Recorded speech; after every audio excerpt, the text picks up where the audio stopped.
손님, 추우셨죠? 따뜻할 때 맛있게 드세요. 준혁의 심장은 쿵 내려앉았습니다. 2년 전 다른 남자와 바람나서 쫓겨난 아내가 지금 시골 국밥집에서 아이를 등에 업고 장사를 하고 있었어요. 당신이 여기서 왜 이러고 있어? 네? 사람 잘못 보신 것 같아요. 그런데 이 여자가 나를 못 알아봅니다. 모른 척하는 게 아니에요. 진짜 모르는 눈이었어요. 도대체 이 여자에게 무슨 일이 있었던 걸까요? 그리고 등에 업힌 저 아이는 누구의 아이일까요? 오늘의 사연을 시작하기 전에 구독과 좋아요 꾹 눌러주세요. 어느 곳에서 시청하고 계신지도 댓글 남겨주시면 채널 운영에 큰 도움이 됩니다. 그럼 오늘의 사연 시작하겠습니다. 그해 겨울은 유독 매서웠습니다. 이준혁 대표는 지방 현장 점검을 마치고 서울로 올라가는 길이었는데 하필 그날따라 폭설이 쏟아져서 고속도로가 통제되는 바람에 내비게이션이 시골 국도로 우회하라고 안내했어요. 좁은 국도를 달리는데 눈발이 점점 거세지더니 앞이 잘 보이지 않을 정도가 됐습니다. 운전기사가 조심스럽게 입을 열었어요. 대표님, 눈이 너무 심합니다. 잠깐 어디서 쉬었다 가시죠. 준혁이 고개를 끄덕이자 차가 속도를 줄이며 국도변 작은 마을로 접어들었습니다. 허름한 건물 서너 채가 옹기종기 모여 있었고 그 끝자락에 낡은 간판 하나가 눈 속에 반쯤 묻혀 있었는데 말잔의 소머리 국밥이라는 글씨가 희미하게 보였어요. 간판은 낡았지만 창문 너머로 따뜻한 불빛이 새어나오고 있었습니다. 준혁이 차에서 내리자 어깨 위로 눈이 소복이 쌓였어요. 국밥집 문을 여는 순간 뜨거운 김이 얼굴을 휘감았고 국밥 끓는 냄새와 파 써는 냄새가 뒤섞여 코끝을 간지럽혔습니다. 탁자 4개가 겨우 들어찬 작은 공간에 벽면을 따라 오래된 메뉴판이 걸려 있었고 손님은 아무도 없었어요. 주방 쪽에서 그릇 부딪히는 소리가 나더니 비닐 커튼이 젖혀지며 여자 한 명이 나왔습니다. 등에 아이를 업고 있었어요. 낡은 앞치마를 두르고 갈라진 손으로 행주를 쥔 채 고개를 들며 말했습니다. 어서 오세요, 손님. 밖에 눈 많이 오죠? 국밥 금방 해드릴게요. 준혁의 발걸음이 딱 멈췄습니다. 심장이 쿵 하고 가라앉는 것 같았어요. 그 목소리, 잊으려고 했는데 잊혀지지 않던 바로 그 목소리였습니다. 여자의 얼굴을 봤어요. 수척했습니다. 광대뼈가 도드라져 보였고 눈 밑에 그늘이 짙게 내려앉아 있었는데 2년이라는 시간이 이 사람을 완전히 다른 사람처럼 바꿔놓은 것 같았어요. 하지만 틀림없었습니다. 2년 전 다른 남자와 바람이 나서 집을 나간 전처 박소연이었어요. 준혁의 머릿속이 순식간에 뒤집혔습니다. 해외로 도망갔다고 들었어요. 불륜상대 남자와 함께 회사 돈을 들고 떠났다고 새어머니한테 전해 들었습니다. 그런데 왜 시골 국밥집에서 아이를 업고 일하고 있는 거야? 바람났으면 잘 살고 있어야 할 거 아니야. 왜 여기서 이런 꼴로 살고 있는 건데? 준혁은 복잡한 감정을 억누르며 구석자리에 앉았습니다. 소연이 주방으로 들어갔다가 잠시 뒤 양손으로 국밥 그릇을 조심스럽게 들고 나왔어요. 등에 업힌 아이가 잠결에 칭얼거리자 소연이 살짝 몸을 흔들어 아이를 달래면서 그릇을 탁자에 내려놓았습니다. 그 순간이었어요. 소연이 숟가락을 그릇 오른쪽에 가지런히 놓고 젓가락은 숟가락 위에 살짝 걸쳐서 손잡이가 손님 쪽을 향하도록 맞췄습니다. 준혁의 눈이 커졌어요. 신혼 때 소연이 밥상을 차릴 때마다 하던 버릇이었습니다. 숟가락은 항상 오른쪽에, 젓가락은 숟가락 위에 살짝 걸쳐서 바로 집을 수 있도록 놓은 것. 그때마다 준혁이 왜 꼭 그렇게 놓는 거냐고 놀리면 소연이 수줍게 웃으며 이렇게 놓으면 바로 집을 수 있으니까요. 라고 대답하곤 했어요. 사소한 버릇이었습니다. 하지만 2년 동안 어떤 식당에서도 어떤 사람한테서도 수저를 저렇게 놓는 걸 본 적이 없었어요. 소연이 웃으며 말했습니다. 천천히 드세요, 손님. 밝고 평범한 웃음이었어요. 낯선 손님한테 건네는 아무 감정 없는 미소. 준혁을 전혀 모르는 사람의 눈이었습니다. 준혁은 속으로 생각했어요. 모르는 척 하는 건가? 2년 동안 숨어 살면서 이제 와서 모르는 척 하는 거야? 하지만 이상했습니다. 소연의 눈에는 연기하는 기색이 전혀 없었어요. 경계도 당황도 두려움도 없었습니다. 마치 태어나서 처음 보는 사람을 대하듯 자연스러운 눈빛이었어요. 준혁은 국밥을 몇 숟갈 떠먹다가 숟가락을 내려놓았습니다. 목구멍으로 넘어가질 않았어요. 일어서려는데 등에 업힌 아이와 눈이 마주쳤습니다. 아이가 준혁을 보며 까르르 웃었어요. 그 순간 준혁의 숨이 멎는 것 같았습니다. 아이의 눈매가 매일 아침 거울에서 보는 자기 눈과 똑같았어요. 저 아이는 누구 아이야? 설마. 준혁은 지갑에서 돈을 꺼내 탁자 위에 올려놓았습니다. 손님 거스름돈 드려야죠. 소연이 급히 나왔어요. 됐습니다. 준혁은 더 있으면 안 될 것 같았어요. 짧게 말하고 문을 열자 찬바람이 얼굴을 때렸습니다. 차에 올라타고 문을 닫았는데 눈 내리는 국밥집 창문 너머로 소연이 보였어요. 그릇을 치우고 있었습니다. 아이를 업은 채 주방으로 들어가는 뒷모습이 보였는데 왼쪽 다리를 살짝 끌고 있었어요. 절뚝이는 걸음이었습니다. 전에는 없던 걸음이었어요. 바람나서 나갔으면 잘 살고 있어야지 왜 여기서 이러고 살아. 저 다리는 뭐야? 수저는 왜 그렇게 놓는 거야? 그리고 저 아이는 대체 누구야? 준혁은 눈을 감았습니다. 감았는데 눈물이 새어나왔어요. 미워해야 하는 여자인데, 배신한 여자인데, 그런데 저 모습을 보니까 가슴 안쪽이 뜯어지는 것처럼 아팠습니다. 운전기사가 아무 말 없이 기다리고 있었어요. 차 안에 침묵만 가득한 채 시간이 흘렀습니다. 그 침묵 속에서 2년 전 기억이 하나둘 떠오르기 시작했어요. 처음 만난 날, 늦은 밤, 사무실에 커피를 들고 나타났던 여자. 수줍게 웃던 그 얼굴이 눈앞에 아른거렸습니다. 3년 전 봄이었습니다. 준혁은 아버지 태호 회장에게서 준혁건설 경영을 넘겨받은 지 얼마 안 됐을 때였어요. 30살의 대표 자리에 앉았으니 주변의 기대도 컸지만 그만큼 어깨가 무거웠고 매일이 전쟁 같은 나날이었습니다. 그러다 보니 야근이 일상이 됐어요. 퇴근 시간이 지나도 사무실 불이 꺼지지 않는 날이 대부분이었고 밤 11시가 넘어서야 겨우 서류에서 눈을 떼는 게 준혁의 하루였습니다. 그날도 그랬어요. 밤 11시가 넘은 시각, 텅 빈 사무실에서 혼자 계약서를 검토하고 있었는데 문 앞에서 가벼운 노크 소리가 들렸습니다. 고개를 드니 처음 보는 젊은 여자가 서 있었어요. 단정한 블라우스에 종이컵 커피를 들고 있었는데 수줍은 표정으로 허리를 숙여 인사했습니다. 오늘 입사한 박소연이라고 합니다. 인수인계 받느라 늦었는데 불이 켜져 있길래 혹시나 해서요. 소연이 조심스럽게 커피를 내밀었어요. 준혁은 멍하니 커피를 받아들었습니다. 이 늦은 시간에 신입사원이 커피를 가져다 주다니 좀 의아하기도 했지만 따뜻한 커피가 손바닥에 닿으니 피로가 살짝 누그러지는 것 같았어요. 고맙습니다. 근데 앞으로는 이렇게 늦게까지 있지 마세요. 대표님도요. 소연이 작게 웃었어요. 순수하게 걱정하는 눈빛이었습니다. 그게 첫 만남이었어요. 처음엔 그냥 성실한 신입이라고만 생각했습니다.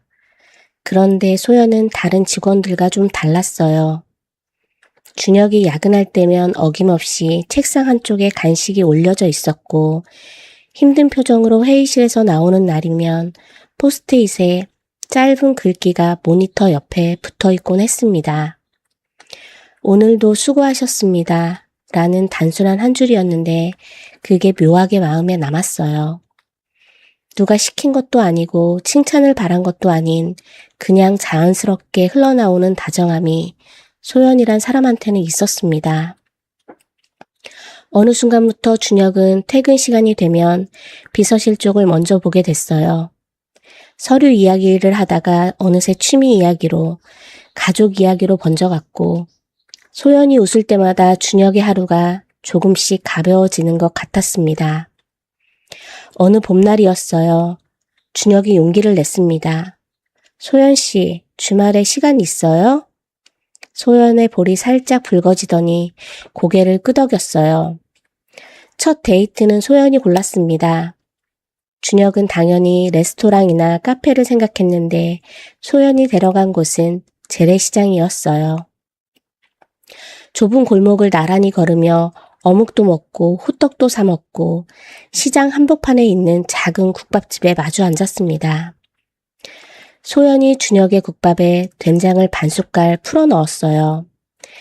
이렇게 먹으면 훨씬 맛있어요. 이게 뭐가 달라진다고. 준혁이 웃으며 한 숟갈 떴는데 정말 달랐습니다. 국물이 한결 깊어지고 감칠맛이 입안에 번졌어요. 어떻게 안 거야 이거? 어렸을 때 아빠가 알려줬어요. 아빠가 막노동 끝나고 오면 저를 국밥집에 데려가줬거든요.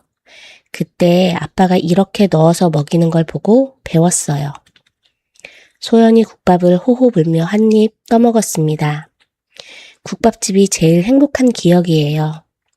준혁은 그 모습을 가만히 바라봤어요. 비싼 음식, 좋은 식당이 아니라 아버지와 함께 앉았던 국밥집이 가장 행복한 기억이라고 말하는 이 사람이 준혁에게는 어떤 보석보다 반짝여 보였습니다. 그날 이후로 둘의 시장 데이트가 시작됐어요. 퇴근하면 시장에 들러 장을 보고 국밥집에 나란히 앉아 밥을 먹고 좁은 골목을 어깨를 부딪히며 걸었습니다. 준혁이 소연에게 딸기를 골라주면 소연이 하나를 집어 준혁 입에 넣어줬고 둘 다 웃으며 시장을 빠져나왔어요. 사귄 지 꼭 1년째 되던 날이었습니다. 준혁이 소연 앞에 무릎을 꿇었어요. 나랑 결혼해 줄래? 소연의 눈에 눈물이 고였습니다. 대답 대신 고개를 끄덕이며 준혁을 끌어안았어요. 결혼식은 따뜻했습니다. 아버지 태호 회장이 소연의 손을 잡으며 환하게 웃었어요. 우리 집안에 온 걸 환영한다, 소연아. 어머니 명희도 소연을 끌어안으며 말했습니다. 예쁜 딸 얻었네. 우리 아들 잘 부탁해. 장인 박진우가 딸의 손을 잡고 버진 누드를 걸었어요. 평생 막노동으로 딸 하나 키운 아버지의 손은 크고 거칠었지만 딸의 손을 잡은 그 손이 미세하게 떨리고 있었습니다. 눈물을 참으려는 듯 고개를 살짝 돌렸지만 볼 위로 흘러내리는 눈물은 숨길 수가 없었어요. 신혼생활은 꿈만 같았습니다. 소연은 매일 새벽같이 일어나 도시락 2개를 쌌어요. 나란히 출근하고 퇴근하면 손을 잡고 시장에 들렀습니다. 저녁마다 소연이 밥상을 차리면서 숟가락을 오른쪽에 젓가락을 숟가락 위에 살짝 걸쳐놓은 걸 보며 준혁이 울렸어요. 왜 꼭 그렇게 놓는 거야? 이렇게 놓으면 바로 집을 수 있으니까요. 소연이 수줍게 웃었습니다. 밤이면 소연은 다이어리를 펼쳐 그날 있었던 일을 적었어요. 어릴 때부터 써온 낡은 다이어리였습니다. 첫 장에는 어린 소연의 빼뚤빼뚤한 글씨가 적혀 있었어요. 언젠가 행복해지자 소연아. 소연은 그 밑에 새로운 글을 더했습니다. 행복해졌다 정말로. 그런데 행복은 오래가지 못했어요. 결혼한 지 6개월쯤 됐을 때 어머니 명희가 갑자기 쓰러지셨습니다. 병원 복도에서 준혁이 주저앉았어요. 소연이 아무 말 없이 옆에 앉아 준혁의 손을 꼭 잡아줬습니다. 한참을 그렇게 앉아있다가 준혁이 겨우 입을 열었어요. 어머니가 좀 나으시려면 사람이 필요해. 간병인을 알아봐야 할 것 같아. 며칠 뒤 간병인이 왔습니다. 차미선이라는 여자였어요. 50대 초반이었지만 외모는 훨씬 젊어 보였고 말솜씨가 좋아서 명희의 마음을 금세 사로잡았습니다. 가족 모두 안심했어요. 하지만 소연만 미선에게서 뭔가 이상한 기운을 느꼈습니다. 미선이 병실에서 나와 복도 모퉁이에서 전화할 때의 목소리가 병실 안에서의 다정한 목소리와 전혀 달랐거든요. 낮고 차가운 톤이었어요. 전화를 끊자마자 화난 표정으로 돌아서는 미선의 뒷모습을 보며 소연의 등줄기가 서늘해졌습니다. 그날 밤 소연은 다이어리에 적었어요. 간병인 미선 씨, 뭔가 이상하다. 사람들 앞이랑 혼자 있을 때 얼굴이 너무 다르다. 소연은 이때까지만 해도 그 직감이 자기 인생을 송두리째 뒤집어 놓을 거라고는 상상도 하지 못했습니다. 미선이 들어온 뒤로 명희의 방실은 눈에 띄게 달라졌습니다. 침대 시트는 매일 새 것으로 바뀌었고 명희가 좋아하는 꽃이 화병에 꽂혀 있었으며 식사 시간에는 직접 죽을 끓여 한 숟갈씩 떠먹여 줬어요. 태호 회장이 병문안을 올 때마다 미선은 밝은 얼굴로 인사하며 명희의 상태를 꼼꼼하게 보고했습니다. 오늘은 식사도 잘 하셨고 산책도 짧게 다녀왔어요. 많이 좋아지고 계세요, 회장님. 태호가 안도하며 고개를 끄덕이면 미선은 따뜻하게 웃어 보였어요. 누가 봐도 헌신적인 간병인이었습니다. 그런데 소연은 자꾸 걸리는 게 있었어요. 어느 날 오후 소연이 예정보다 일찍 병실에 도착한 적이 있었습니다. 문이 열렸는데 안에서 미선의 목소리가 들렸어요. 낮고 차가운 톤이었습니다. 약은 내가 알아서 조절하고 있으니까 걱정 마. 소연이 멈칫했어요. 누구랑 통화하는 건지 무슨 약을 조절한다는 건지 알 수가 없었지만 그 목소리 톤이 평소 미선과는 전혀 다른 사람 같았습니다. 소연이 문을 열자 미선이 화들짝 놀라며 전화를 끊었어요. 그리고 순식간에 밝은 표정으로 돌아왔습니다. 어머, 소연씨, 일찍 왔네? 어머님 방금 주무셨어. 미선이 웃었지만 소연은 방금 전 그 차가운 목소리가 귓가에서 떠나질 않았어요. 그날 밤 소연이 준혁에게 조심스럽게 말했습니다. 여보, 미선 씨가 전화하는 거 들었는데 뭔가 이상했어. 약을 조절한다고 하더라고. 어머니 약? 이야기 아닐까? 간병인이니까 약 관리도 하는 거지. 그게 아니라 톤이 완전히 달랐어. 사람들 앞에서의 목소리랑. 소연아, 내가 요즘 어머니 걱정에 예민해진 것 같아. 미선 씨 잘하고 있잖아. 준혁은 대수롭지 않게 넘겼습니다. 소연은 더 말하지 못했어요. 확실한 게 아무것도 없었으니까요. 그로부터 열흘쯤 지나서 명희의 상태가 갑자기 나빠지기 시작했습니다. 전날까지만 해도 죽을 먹고 산책도 다녀왔는데 하룻밤 사이에 의식이 흐려지고 혈압이 떨어졌어요. 의사가 고개를 갸웃거렸습니다. 이상합니다. 투약 경과로 보면 이 정도로 급격히 나빠질 상황이 아닌데. 준혁이 의사에게 매달렸지만 명희는 그로부터 사흘 뒤 새벽에 눈을 감으셨습니다. 병실에 울음소리가 가득 찼어요. 준혁이 어머니의 손을 잡고 고개를 떨군 채 한마디도 하지 못했고 태호 회장은 의자에 주저앉아 멍하니 벽만 바라봤습니다. 소연이 준혁의 등을 쓸어주며 옆을 지켰어요. 그런데 소연의 눈에 이상한 장면이 들어왔습니다. 장례 준비를 하느라 모두가 정신없는 틈에 미선이 병실 서랍에서 뭔가를 꺼내 자기 가방에 넣는 모습이었어요. 작은 약병 같았습니다. 소연이 다가가려는 순간 미선이 고개를 돌렸어요. 두 사람의 눈이 마주쳤습니다. 미선이 웃었어요. 슬프지? 어머님이 편히 가셨으니 그나마 다행이야. 웃고 있었지만 눈은 전혀 웃고 있지 않았습니다. 소연의 등줄기가 차갑게 식었어요. 장례가 끝나고 49제가 치러졌습니다. 가족들이 슬픔에 잠겨있는 동안 미선은 태호 회장 곁을 떠나지 않았어요.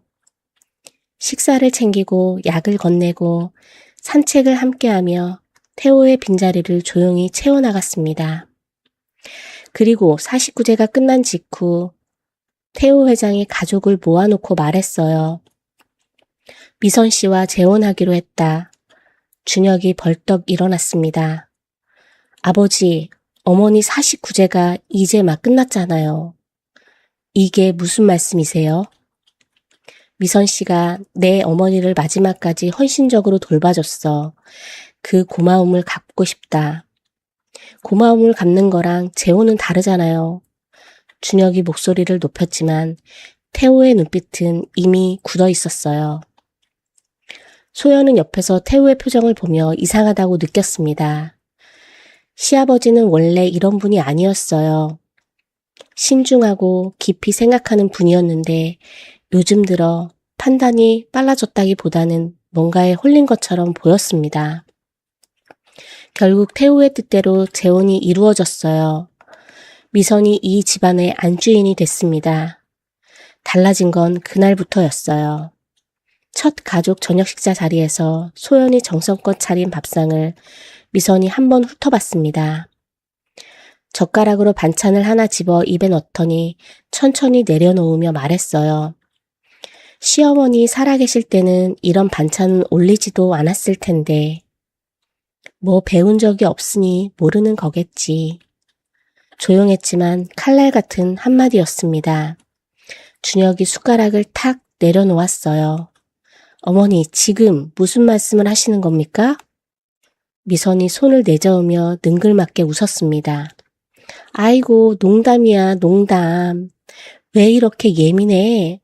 웃고 있었지만 소연을 바라보는 눈빛은 차갑게 가라앉아 있었어요. 소연은 밥 한 술 넘기지 못하고 고개를 숙인 채 앉아 있었습니다. 가시방석이 따로 없었어요. 그날 이후로 미선의 압박은 은밀하고 집요하게 계속됐습니다. 손님이 왔을 때 소연의 집안을 은근히 깎아내리거나 우리 며느리가 워낙 살림을 모르는 집에서 자라서 라며 웃어넘기는 말들이 쌓여갔어요.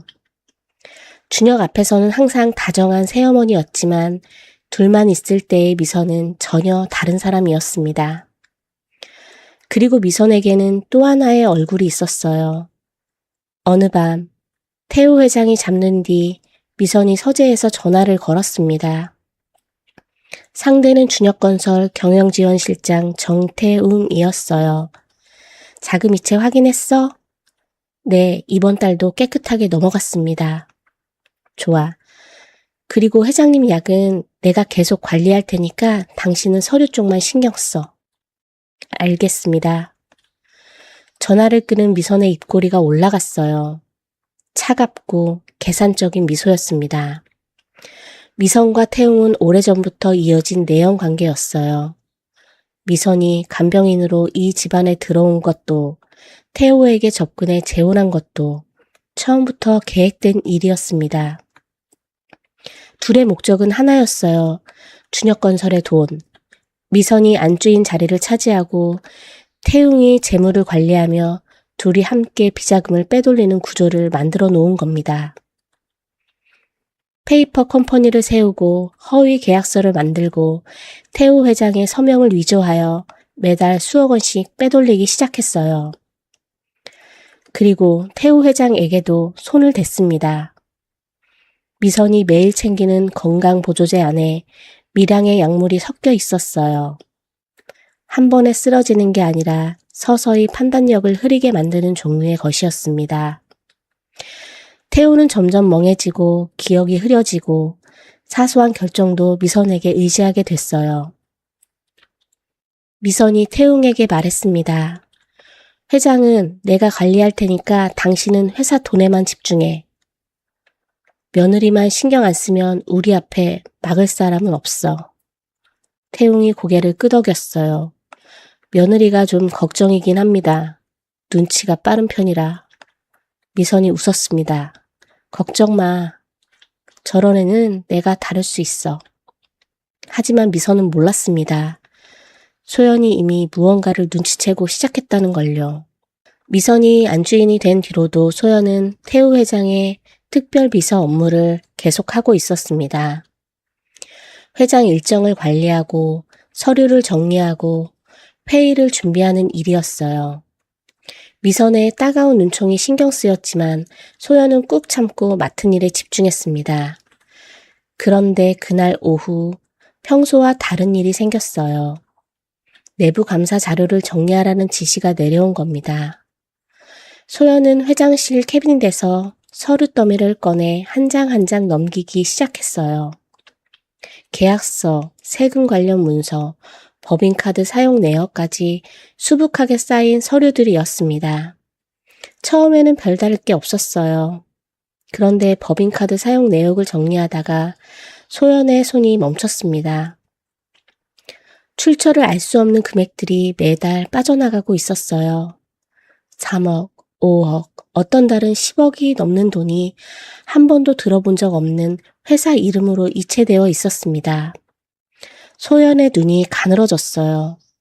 혹시나 싶어 인터넷으로 그 회사들을 검색해 봤지만 홈페이지도 없고 주소도 확인되지 않은 곳들이었습니다. 실체가 없는 페이퍼 컴퍼니였어요. 소연은 심장이 빨라지는 걸 느끼며 관련 서류를 더 찾아봤습니다. 계약서 더미가 나왔어요. 거래처 이름이 전부 처음 듣는 곳들이었고 계약 내용도 구체적이지 않았습니다. 허위 계약서라는 확신이 들었어요. 소연은 계약서 맨 아래 서명란을 봤습니다. 태우 회장의 이름이 적혀 있었어요. 그런데 뭔가 이상했습니다.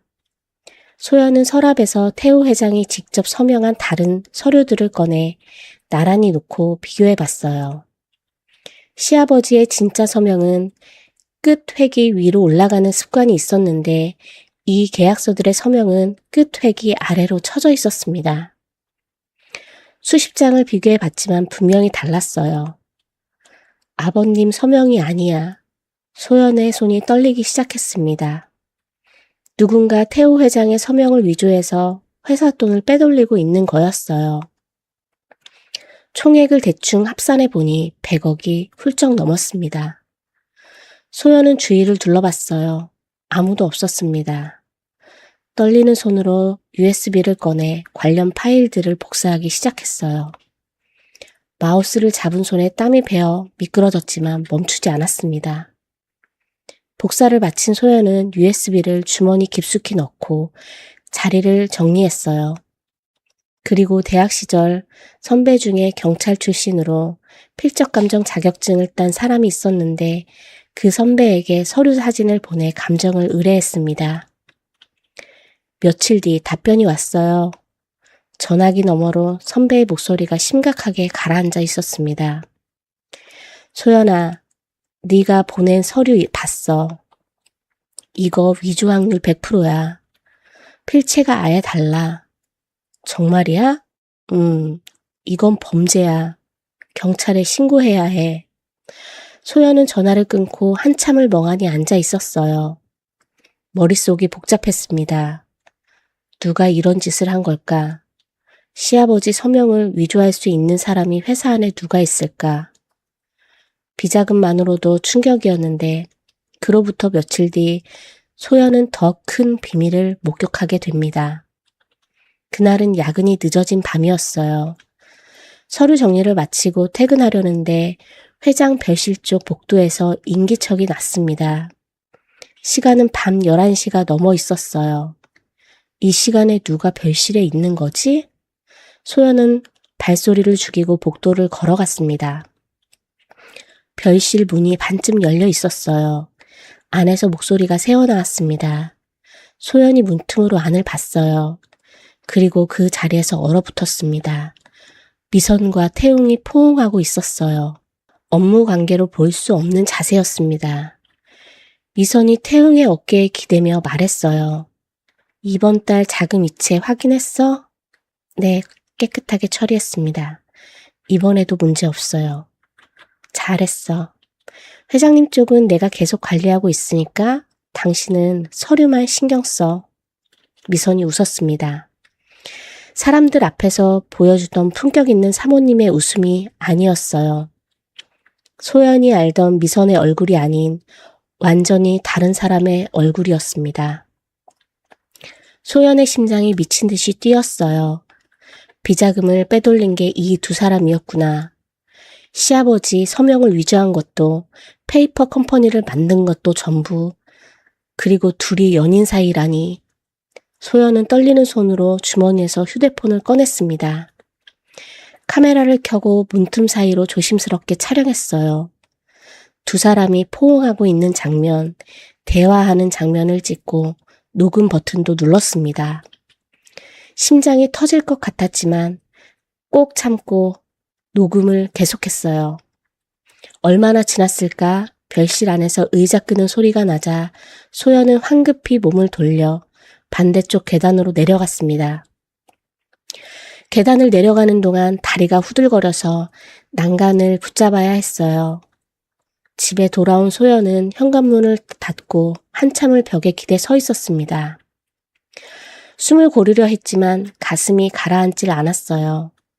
준혁이 다가와 물었습니다. 왜 그래? 얼굴이 왜 그래? 말하고 싶었습니다. 당신 새어머니가 회사 돈을 빼돌리고 있다고, 경영지원실장이랑 내연 관계라고, 지금 이 순간에도 수억 원이 빠져나가고 있다고. 여보, 혹시 어머님이 말이 목구멍까지 나왔다가 멈췄어요. 증거가 충분하지 않았습니다. USB에 담긴 자료와 녹음 파일, 사진만으론 부족했어요. 새 어머니와 회사 임원의 불륜의 비자금 횡령이라니 자칫 잘못하면 오히려 소연만 이상한 사람이 될 수 있었습니다. 어머니가 뭐? 아니야, 아무것도 아니야. 소연이 고개를 저었어요. 준혁은 이상하다는 듯 아내를 바라봤지만 더 묻지 않았습니다. 그날 밤 소연은 침대에 누워 다이어리를 꺼냈어요. 떨리는 손으로 적었습니다. 비자금 횡령을 발견했다. 위조된 서명, 페이퍼 컴퍼니, 미성과 태웅의 관계까지. 증거를 더 모아야 한다. 확실하게 준비해서 절대 빠져나갈 수 없게 만들어야 한다. 우리 가정을 지켜야 해. 내가 지켜야 해. 소연은 다이어리를 덮고 천장을 바라봤습니다.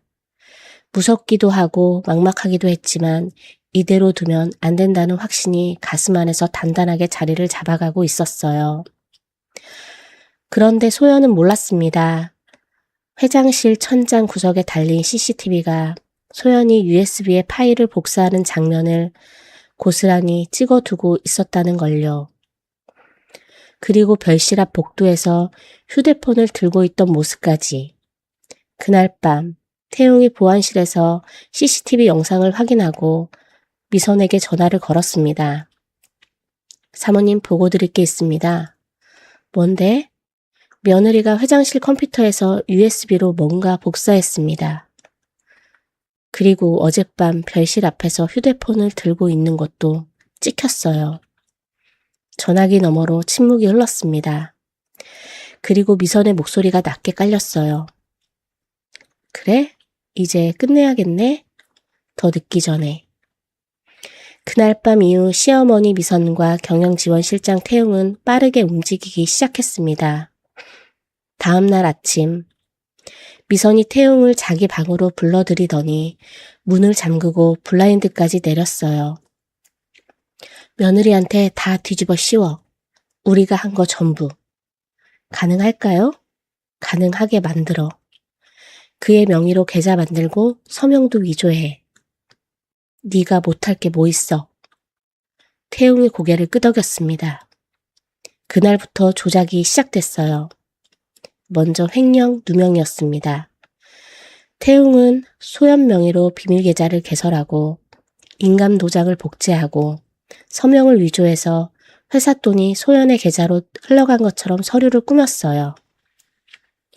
허위 계약서에도 소연의 이름을 집어넣어 마치 소연이 직접 페이퍼 컴퍼니를 만들어 횡령한 것처럼 치밀하게 짜맞춘 겁니다. 그 다음은 불륜 유명이었어요. 태웅이 남자를 한 명 고용했어요.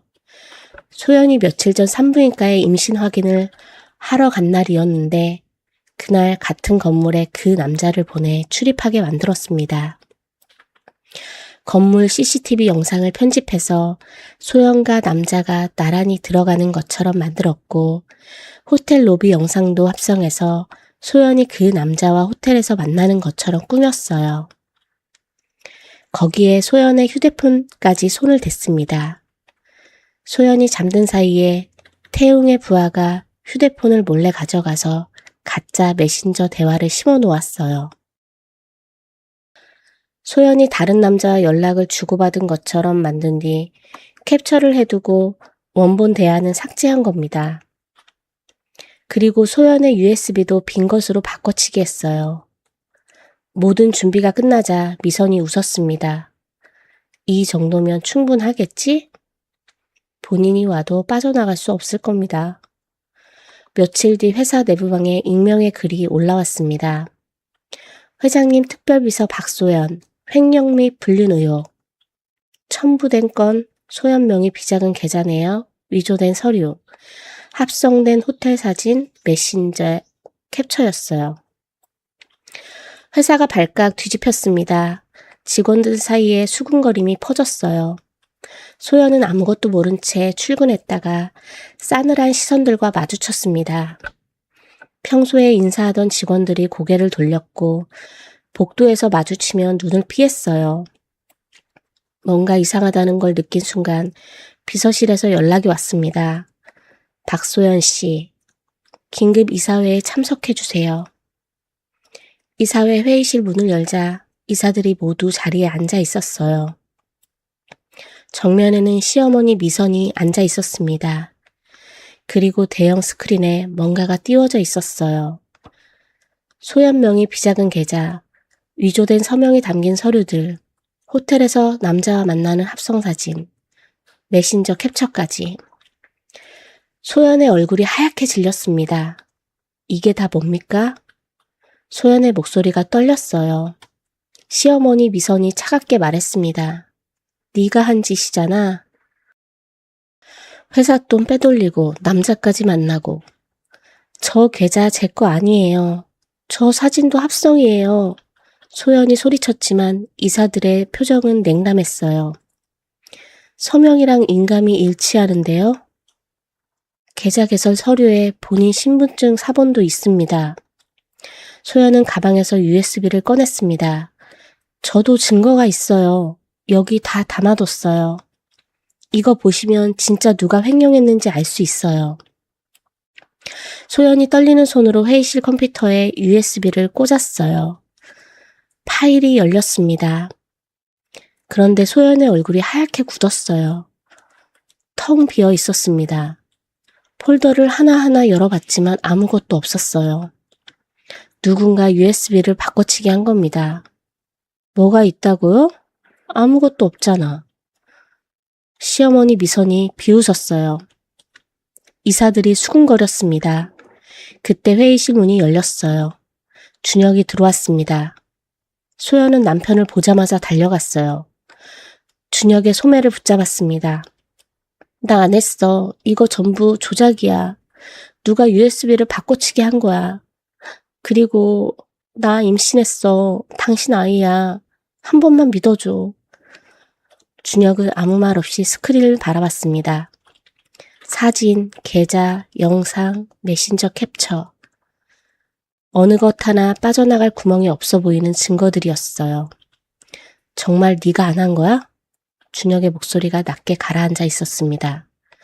당연하지. 내가 왜 이런 짓을 해. 소연의 눈에서 눈물이 쏟아졌어요. 시어머니 미선이 끼어들었습니다.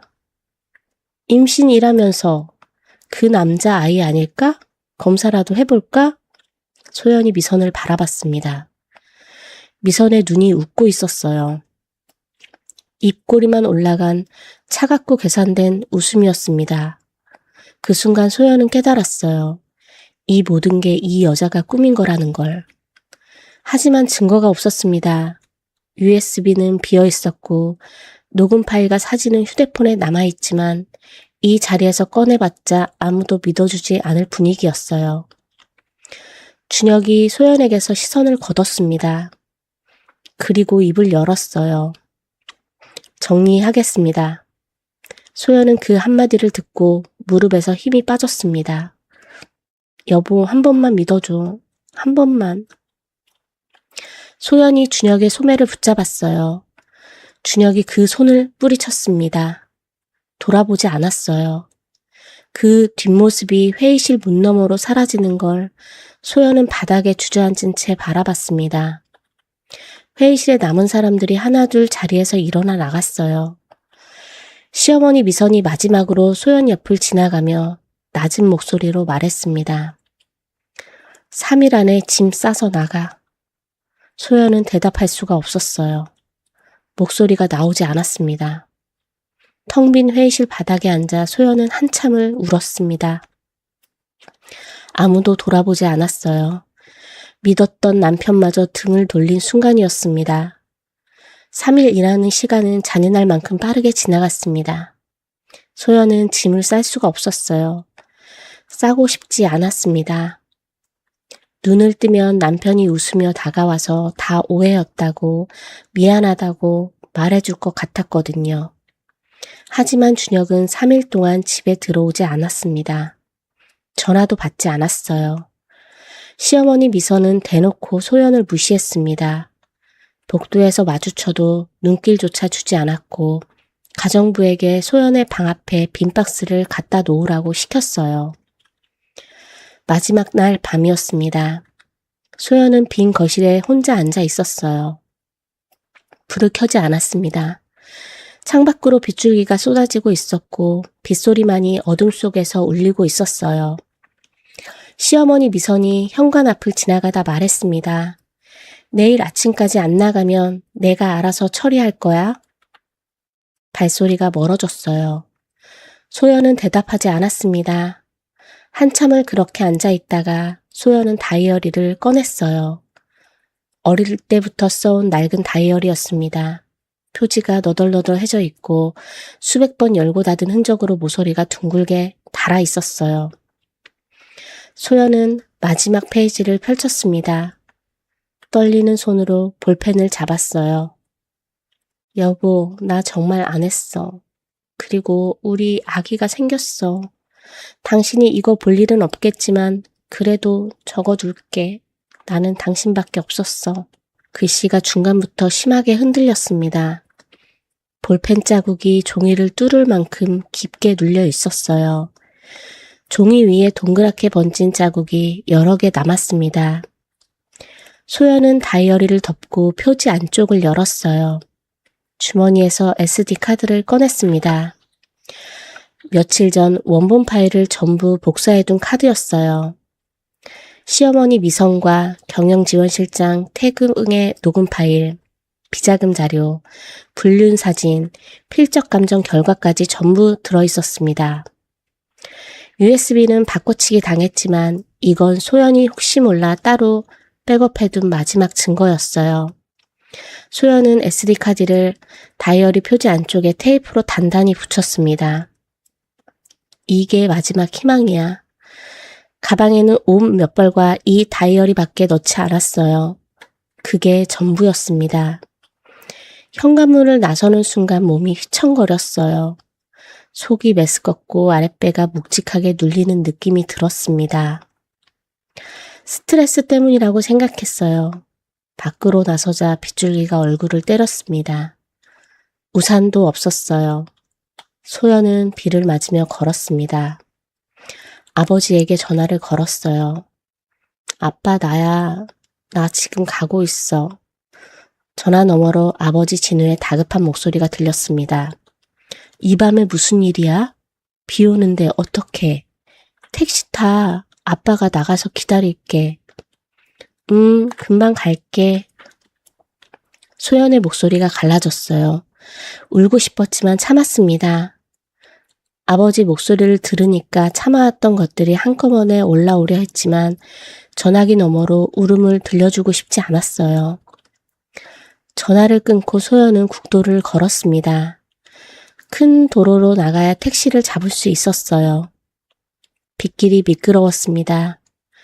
가방을 두 손으로 껴안고 조심조심 걸었어요. 그때였습니다. 뒤에서 차 한 대가 다가오는 소리가 들렸어요. 헤드라이트 불빛이 소연의 등 뒤로 점점 가까워졌습니다. 차가 소연 옆을 멈추더니 남자 2명이 내렸어요. 가방 놔두고 가. 소연이 몸을 돌렸습니다. 어둠 속에서 남자들의 얼굴은 보이지 않았지만 목소리가 낮고 거칠었어요. 소연이 본능적으로 가방을 더 꽉 껴안았습니다. 이 안에 증거가 있었어요. 다이어리 안에 SD카드가 있었어요. 이걸 뺏기면 모든 게 끝이었습니다. 싫어요. 소연이 몸을 돌려 뛰기 시작했습니다. 심장이 미친 듯이 뛰었어요. 빗길이 미끄러워 발이 자꾸 헛디뎠지만 멈출 수 없었습니다. 뒤에서 쫓아오는 발소리가 점점 가까워졌어요. 소연은 국도 쪽으로 뛰었습니다. 큰 길로 나가면 지나가는 차가 있을 거라고 생각했어요. 국도로 뛰어나오는 순간이었습니다. 맞은편에서 달려오던 트럭의 전조등이 눈을 삼켰어요. 경적 소리가 빗소리를 찢으며 울렸지만 이미 늦었습니다. 소연의 몸이 공중으로 떠올랐다가 아스팔트 위로 내려 찍었어요. 머리를 세게 부딪혔습니다. 눈앞이 하얗게 번쩍이더니 어둠이 밀려왔어요. 의식이 사라지는 마지막 순간까지 소연은 가방끈을 놓지 않았습니다. 괴한 2명이 쓰러진 소연 옆에 섰어요. 한 명이 몸을 숙여 소연의 손에서 가방을 뺐습니다. 지퍼를 열어봤어요. 옷가지 몇 벌, 지갑, 낡은 공책 1권. 뭐야? 쓸만한 거 없잖아. 됐어, 가자. 저 상태면 움직이지 못할 거야. 남자들은 가방을 도로변에 내동댕이 치고 차에 올라 사라졌습니다. 빗줄기가 더 거세졌어요. 소연은 국도 한가운데 쓰러진 채 미동도 하지 않았습니다. 빗물이 얼굴 위로 흘러내렸고 피가 머리카락 사이로 번져나갔어요. 도로변에 내팽개쳐진 가방에서 낡은 다이어리가 반쯤 빠져나와 빗물에 젖어가고 있었습니다. 그 다이어리 표지 안쪽에 테이프로 붙여있는 SD카드를 괴한들은 끝내 발견하지 못했어요. 얼마나 시간이 흘렀을까요? 새벽이었습니다. 비가 조금 잦아든 국도 위로 트럭 한 대가 달려오고 있었어요. 말잔의 소머리 국밥의 말자 할머니가 새벽장을 보러 가는 길이었습니다. 할머니가 헤드라이트 불빛에 비친 뭔가를 보고 급히 브레이크를 밟았어요. 국도 위에 사람이 쓰러져 있었습니다. 할머니가 차에서 뛰어내려 달려갔어요. 피투성이 여자였습니다. 숨은 붙어 있었지만 얼굴이 창백했고 온몸이 비에 젖어 차갑게 식어가고 있었어요. 그리고 배가 살짝 나와 있었습니다. 할머니는 떨리는 손으로 휴대폰을 꺼내 119에 전화했습니다. 여보세요? 국도에 사람이 쓰러져 있어요. 피가 많이 났어요. 빨리 와주세요. 할머니는 전화를 끊고 자기 외투를 벗어 소연의 몸 위에 덮어줬어요. 비가 다시 거세지기 시작했습니다. 할머니는 소연의 차가운 손을 잡고 앰뷸런스가 올 때까지 곁을 떠나지 않았습니다.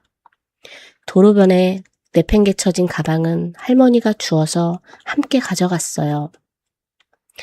소연이 눈을 떴을 때 가장 먼저 보인 건 하얀 천장이었고 어디선가 기계 소리가 규칙적으로 울리고 있었습니다. 코에 뭔가 꽂혀있는 느낌이 나서 고개를 돌리자 낯선 노인이 침대 옆에 앉아 소연의 손을 잡고 있었어요. 말자 할머니였습니다. 여기가 어디예요? 저는 누구예요? 소연의 갈라진 목소리에 할머니가 화들짝 놀라며 얼굴을 들여다봤어요. 아가, 정실이 들었구나. 여기 병원이야. 네가 길에 쓰러져 있었어. 저는요, 제 이름이 뭐예요? 왜 여기 있는 거예요? 소연의 눈에 두려움이 차오르기 시작했는데 자기 이름도 어디서 왔는지도 왜 병원에 누워 있는지도 아무것도 떠오르지 않는 게 보였습니다. 의사가 달려와 검사를 마친 뒤 할머니를 복도로 불러내 설명했어요. 머리를 심하게 부딪히면서 뇌가 손상됐고 극심한 트라우마가 겹치면서 뇌가 스스로 기억을 차단한 것으로 보입니다. 회복될 수도 있고 평생 이대로일 수도 있어요. 의사가 잠시 멈췄다가 조심스럽게 덧붙였습니다. 그리고 보호자분, 이 환자분 임신 중이세요. 3개월이고 사고 충격에도 태아는 다행히 괜찮습니다. 할머니의 눈이 휘둥그레졌어요. 국도에서 피투성이로 쓰러져 있던 이 젊은 여자가 임신까지 한 상태였다니. 할머니는 병실로 돌아와 잠든 소연의 얼굴을 한참 들여다봤습니다. 할머니가 소연의 옷 안주머니를 뒤져봤는데 신분증은 없었고 대신 접힌 종이 한 장이 나왔어요. 세탁소 영수증이었는데 거기에 박소연이라는 이름이 적혀 있었습니다. 할머니는 그 이름을 한참 들여다봤지만 쓰지 않기로 했어요. 한밤중 국도에 피투성이로 쓰러져 있었고 임신한 몸이었으니 누군가에게 쫓기다 이렇게 된 게 분명했고 본명을 쓰면 위험할 수 있다는 직감이 들었습니다. 다음 날 소연이 깨어나자 할머니가 손을 잡으며 말했어요. 네 이름은 김지은이야. 교통사고를 당해서 기억이 없는 거야. 내가 지나가다 발견해서 병원에 데려왔어. 아무것도 기억나지 않으니 할머니의 말을 믿을 수밖에 없었고 지은이라는 이름이 자기 이름이 됐습니다. 할머니는 누구세요? 나는 국밥집 하는 사람이야. 말자라고 해. 갈 데 없으면 우리 집에 가자. 밥은 먹여줄 수 있어. 할머니가 지은의 손을 꼭 잡았어요. 태어난 지은을 할머니가 국밥집으로 데려갔습니다. 시골 국도변에 있는 작은 국밥집이었는데 처음엔 아무것도 할 수가 없었어요. 기억이 없으니 뭘 할 줄 아는 것도 없었고 커지는 배 때문에 몸도 무거웠습니다. 할머니가 하나부터 10까지 가르쳐줬어요. 사골 고는 법, 파 써는 법, 국밥 말아내는 법, 손님 상 차리는 법까지 마치 어린 딸한테 가르치듯 천천히 알려줬습니다. 지은은 서툴렀지만 성실했어요. 시키는 것보다 더 하려고 했고 틀리면 몇 번이고 다시 했습니다. 할머니가 가끔 혼잣말처럼 중얼거렸어요. 참 착한 애야. 이렇게 착한 애한테 무슨 일이 있었던 거야.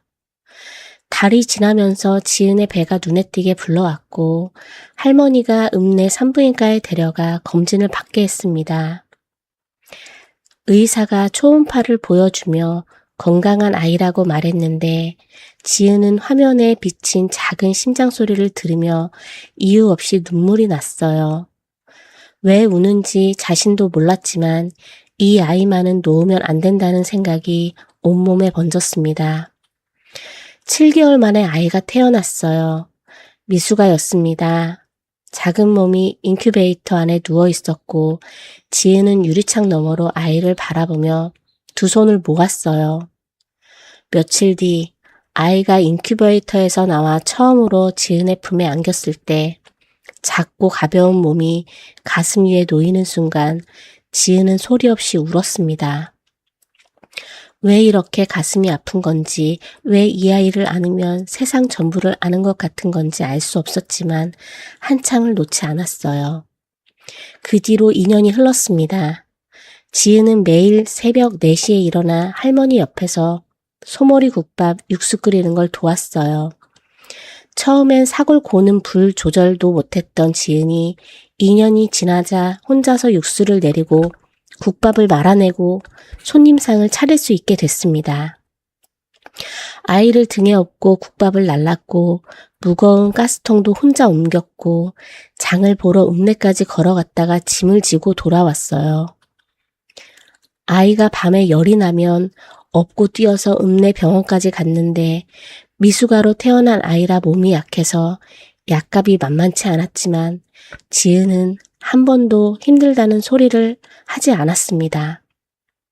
날짜 할머니가 가끔 안쓰러운 표정으로 물었어요. 지은아, 힘들지 않아? 괜찮아요, 할머니. 이 정도는요. 지은이 웃었는데 해맑은 웃음이었어요. 기억을 잃었는데도 이 여자에게는 웃음이 남아 있었습니다. 그런데 밤이 되면 달랐어요. 지은은 아이를 재우고 나면 잠꼬대를 했는데 매일 밤 같은 말이었습니다. 아니에요. 믿어주세요. 제발. 할머니가 그 소리를 들을 때마다 가슴이 쓰렸어요. 기억은 없는데 몸이 기억하고 있는 거였습니다. 이 아가씨한테 무슨 억울한 일이 있었는지 내가 지은 기억을 몸이 놓지 못하고 매일 밤 되뇌고 있었어요. 할머니는 소연의 가방을 장롱 깊숙이 보관하고 있었습니다. 안에 낡은 다이어리가 들었는데 할머니는 남의 물건을 열어보진 않았어요. 다만 언젠가 이 아가씨의 기억이 돌아오면 돌려줘야 한다고 생각하며 곱게 보관해 뒀습니다. 다이어리 표지 안쪽에 테이프로 붙어 있는 SD카드의 존재를 할머니는 알지 못했어요.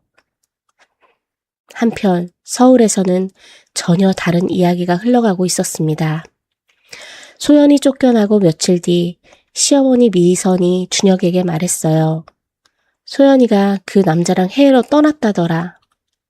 돈 빼돌린 것도 모자라서 아예 도망친 거야. 준혁은 아무 말 없이 서재로 들어가 문을 닫았고 그날 밤 한숨도 자지 못했습니다. 분노와 배신감, 그 밑에 깔린 이름, 붙일 수 없는 감정이 뒤엉켜 잠을 허락하지 않았어요. 며칠이 지나고 몇 주가 지나고 몇 달이 흘러도 준혁은 재혼하지 않았습니다. 소연의 흔적을 전부 치웠어요. 옷도 화장품도 신발도 전부 버렸습니다. 하지만 서재 서랍 맨 안쪽에 소연의 사진 한 장만은 치우지 못했어요. 가끔 새벽에 잠이 깨면 서랍을 열어 사진을 꺼내서 웃고 있는 소연의 얼굴을 한참 들여다보다가 다시 서랍에 넣고 닫았습니다. 그걸 반복했어요. 미워하면서도 잊지 못하는 거였습니다. 같은 시간 소연의 아버지 진우는 전혀 다른 지옥을 살고 있었어요. 그날 밤 딸에게서 전화를 받았습니다. 아빠 나야, 나 지금 가고 있어. 진우는 현관문을 열어놓고 마당에 나가 기다렸는데 비가 쏟아지는 밤에 딸이 올 때까지 기다리겠다고 우산도 쓰지 않고 서 있었습니다. 하지만 딸은 오지 않았어요. 1시간이 지나고 2시간이 지나고 새벽이 되도록 오지 않았습니다. 전화를 걸어도 받지 않았어요. 진우는 경찰에 신고했지만 돌아온 대답은 성인 가출로 분류된다는 말뿐이었습니다. 진우는 그날 이후 2년을 딸을 찾아다녔어요. 전국 경찰서를 돌며 실종 신고를 넣었고 전단지를 만들어 붙였고 아는 사람이란 사람에게 전부 연락을 돌렸습니다. 하지만 딸의 흔적은 어디에도 없었어요. 평생 막노동으로 혹사시킨 몸이 딸을 찾아다니면서 더 빠르게 무너지고 있었는데 기침이 잦아지고 숨이 가빠지고 체중이 줄었지만 병원에 갈 시간도 돈도 없었습니다. 딸을 찾는 게 먼저였으니까요. 집으로 간다고 전화한 딸이 2년째 오지 않고 있습니다. 진우는 매일 밤 현관문을 열어놓고 잠이 들었어요. 혹시 딸이 올까봐. 서울로 돌아온 뒤에도 준혁의 머릿속에는 그 국밥집이 지워지질 않았습니다. 회의 중에 갑자기 숟가락을 오른쪽에 가지런히 놓던 손이 떠올랐고 서류를 보다가 아이를 업고 쩔뚝거리며 주방으로 들어가던 뒷모습이 눈앞을 가렸어요. 사흘을 버텼습니다. 안 가려고 했어요. 바람난 전추한테 미련이 남아서 찾아가는 꼴이 되기 싫었거든요. 하지만 사흘째 되는 날 새벽에 결국 차에 올라탔는데 자기한테도 이유를 설명할 수 없었어요.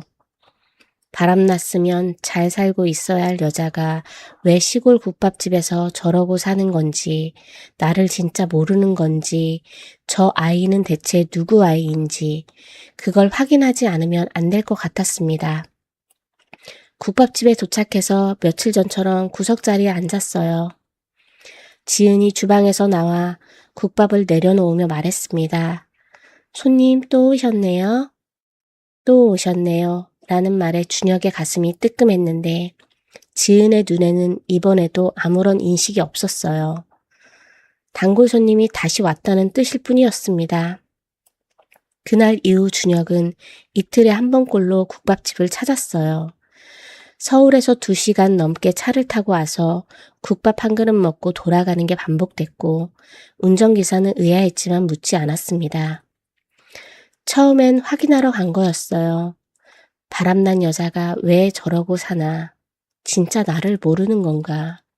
그게 궁금해서 간 거였습니다. 그런데 갈수록 이상했어요. 이 여자의 삶은 돈 들고 도망간 사람의 삶이 아니었습니다. 새벽 4시부터 불이 켜지는 국밥집에서 하루 종일 일하고 아이가 밤에 열이 나면 업고 뛰어서 읍내 병원까지 가고 무거운 가스통을 혼자 옮기다 넘어져도 일으켜주는 사람 없이 스스로 일어나는 모습을 준혁은 매번 지켜봤어요. 어느 날은 지은이 국밥 배달을 나가는 뒷모습을 봤는데 아이를 업고 언덕길을 올라가면서 왼쪽 다리 때문에 걸음이 자꾸 흔들렸고 중간에 멈춰서 숨을 고르더니 다시 걷기 시작했습니다. 준혁은 차 안에서 그 모습을 보다가 주먹을 꽉 쥐었어요. 달려가서 도와주고 싶었지만 갈 수 없었습니다. 지은은 준혁을 모르니까, 모르는 남자가 갑자기 달려오면 이상하니까, 그래서 그냥 앉아서 봐야만 했어요. 며칠째 계속 오는 주혁을 말자 할머니가 눈여겨 보더니 어느 날 점심이 지나고 손님이 빠진 시간에 준혁 맞은편에 앉았습니다. 손님, 요즘 자주 오시네. 우리 국밥이 그렇게 맛있어요? 웃으며 물었지만 눈은 웃고 있지 않았어요. 이 사람이 왜 자꾸 오는지 파악하려는 눈이었습니다. 준혁이 대답을 망설이자 할머니가 먼저 말을 꺼냈어요. 우리 지은이한테 무슨 볼일이 있는 거예요? 준혁은 한참을 말없이 앉아있다가 조심스럽게 물었습니다. 그 분이 원래 여기 사시던 분인가요? 아니에요. 할머니의 목소리가 조용하게 가라앉았어요. 2년 전에 국도에서 주워왔어요. 새벽에 장 보러 가다가 도로 한가운데 쓰러져 있었는데 피투성이었어요. 임신한 몸으로 준혁의 숨이 멎는 것 같았습니다. 병원에 데려갔더니 깨어나서 아무것도 기억을 못하더라고요. 자기 이름도 어디서 왔는지도 왜 거기 쓰러져 있었는지도. 의사가 그러는데 뇌가 스스로 기억을 차단한 거래요. 너무 큰 충격을 받으면 그렇게 된다고. 할머니가 주방 쪽을 바라봤어요. 비닐 커튼 너머로 지은이 설거지하는 소리가 들리고 있었습니다. 기억 잃은 젊은 여자가 혼자 할 수 있는 게 뭐 있겠어요. 갈 데도 없고 아는 사람도 없고 그래서 여기서 같이 살자고 한 거예요. 부엌일 하나하나 가르쳐줬는데 이 아이가 참 열심이었어요. 할머니가 잠시 말을 멈췄다가 준혁의 눈을 보며 말했습니다. 근데 이상한 게 하나 있어요. 뭔데요? 저 아가씨가 밤마다 잠꼬대를 하는데 매일 같은 말이에요. 준혁의 등줄기가 곧아졌습니다. 할머니가 천천히 입을 열었어요. 아니에요. 믿어주세요. 제발. 매일 밤 저 말을 해요. 기억은 하나도 없는데 잠만 들면 저 말이 나와요. 무슨 억울한 일을 당했는지 뇌가 지운 기억을 몸이 놓지 못하는 거요. 준혁의 얼굴에서 핏기가 빠져나갔습니다. 2년 전 이사회 회의실 바닥에서 소연이 무릎 꿇고 울며 매달렸던 순간이 머릿속에 번개처럼 쏘아졌어요.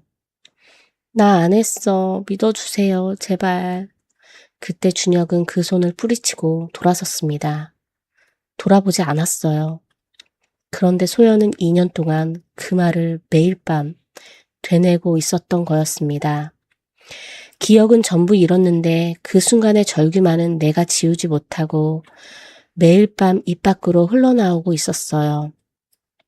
모른 척이 아니었습니다. 진짜 기억을 잃은 거였어요. 바람나서 도망간 게 아니었습니다. 그 밤에 무슨 일이 있었던 거였어요. 할머니가 준혁의 표정을 가만히 들여다보며 물었습니다.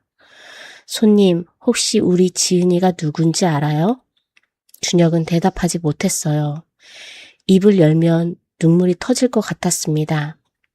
준혁은 돈을 탁자에 놓고 일어나 문을 열었는데 밖으로 나서는 순간 찬바람이 얼굴을 때렸지만 그 바람보다 가슴 안쪽이 더 시렸어요.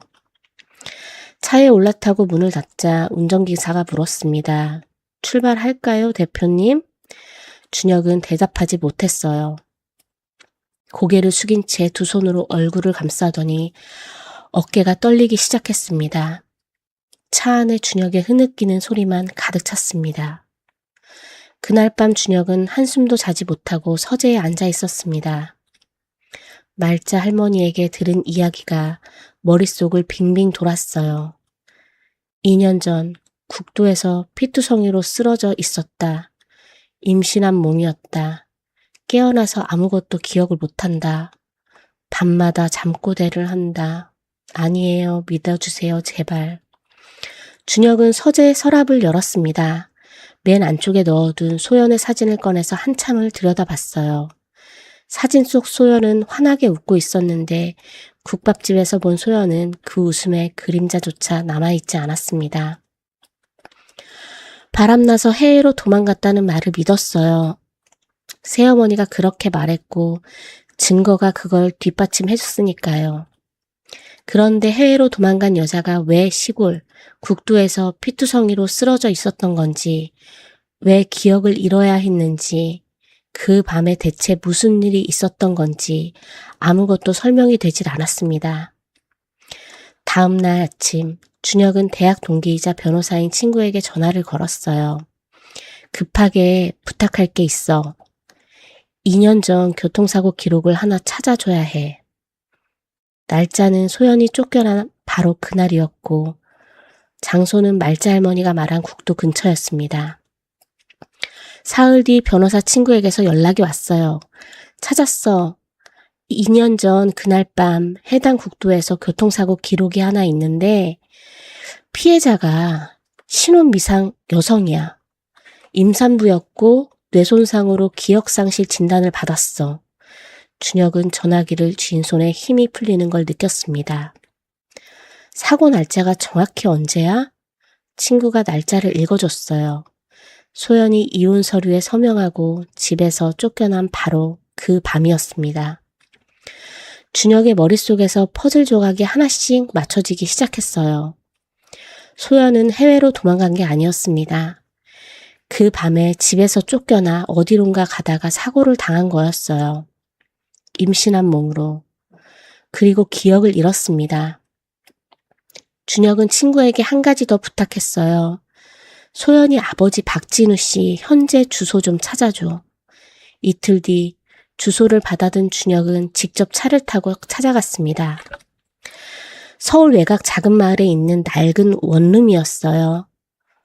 벽에 페인트가 벗겨져 있었고 현관문 앞에 화분 하나가 말라 비틀어진 채 놓여 있었습니다.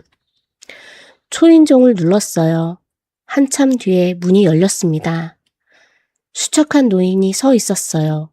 2년 전 결혼식에서 딸의 손을 잡고 버진로드를 걸으며 울먹이던 그 아버지는 온데간데 없었고 뼈만 앙상하게 남은 노인이 문틈으로 준혁을 올려다봤습니다. 진우의 눈이 준혁의 얼굴을 알아봤어요. 그리고 얼굴이 굳어지더니 문틈 사이로 보이는 손이 떨리기 시작했습니다. 자네가 왜 여기 와? 진우의 목소리가 낮게 깔렸어요. 장인어른 죄송합니다. 드릴 말씀이 있어서 장인이라고 부르지 마. 내 딸한테 뭘 했는데 이제 와서 찾아온 거야? 진우가 문을 닫으려 했어요. 준혁이 급히 말했습니다. 소연이를 찾았습니다. 진우의 손이 멈췄어요. 문을 닫으려던 힘이 풀렸습니다. 뭐라고? 소연이가 살아있습니다. 진우의 눈이 커졌어요. 입술이 떨리기 시작했습니다. 어디에 있어? 시골 국밥집에서 일하고 있습니다. 아이도 있어요. 아이?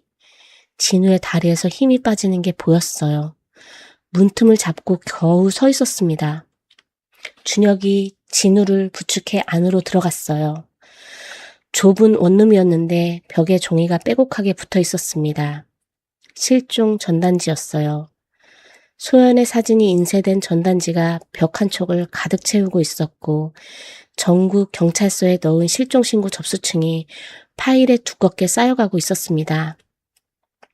2년 동안 이 노인이 딸을 찾아다닌 흔적이 이 방 안에 고스란히 남아 있었어요. 준혁의 가슴이 먹먹해졌습니다. 진우가 낡은 의자에 앉으며 말했어요. 그날 밤에 전화가 왔었어. 준혁의 고개를 들었습니다.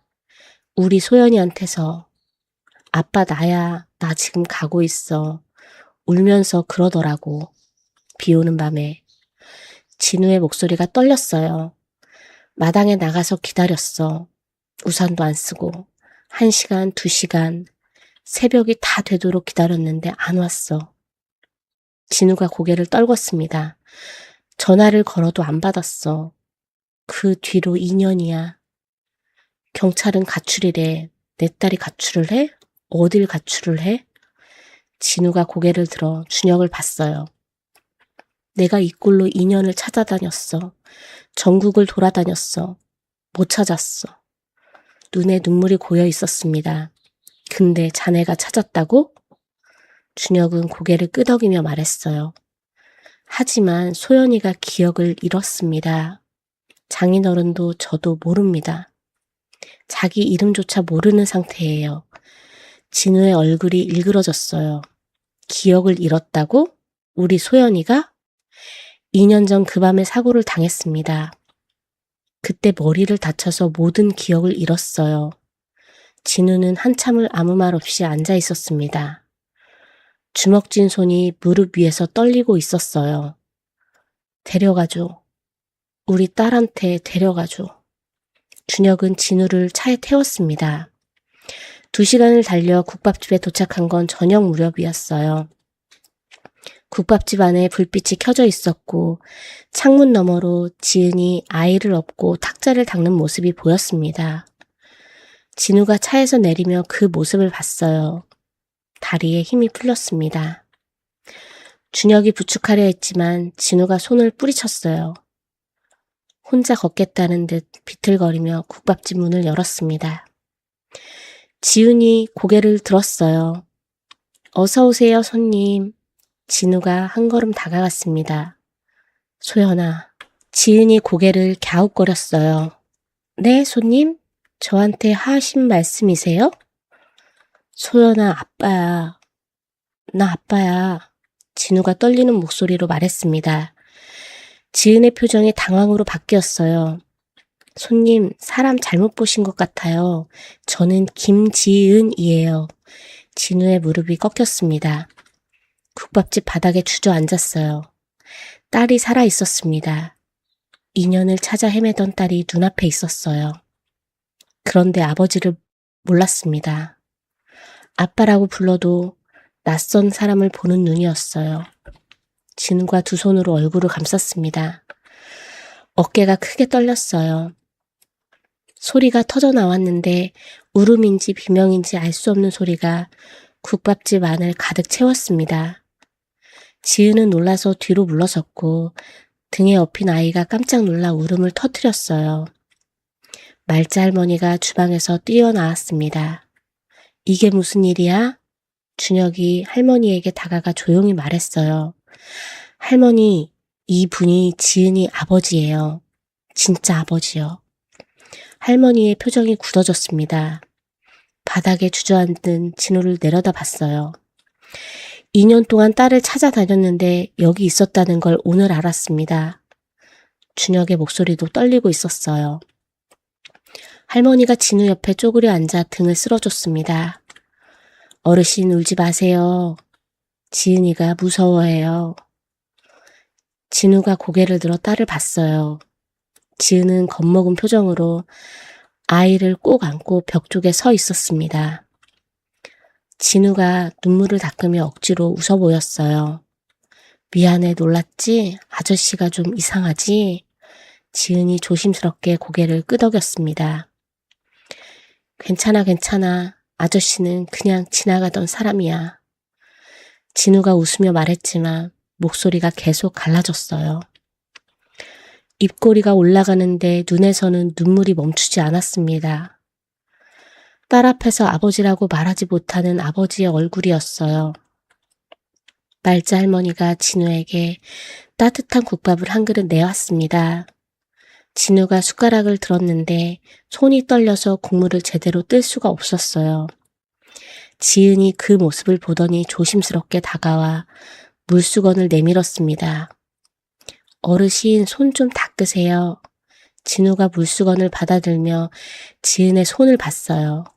갈라진 손이었습니다. 찬물에 시린 국밥집 일을 하면서 거칠어진 딸의 손이었어요. 진우가 그 손을 잡고 싶었지만 참았습니다. 놀라게 하면 안 됐어요. 고마워, 아가. 진우가 작게 말했어요. 지은이 웃으며 돌아서서 주방으로 들어갔습니다. 그 뒷모습을 바라보며 진우의 눈에서 눈물이 다시 흘러내렸고 준혁은 국밥집 문 앞에 서서 그 장면을 말없이 지켜봤습니다. 바람나서 나간 게 아니었어요.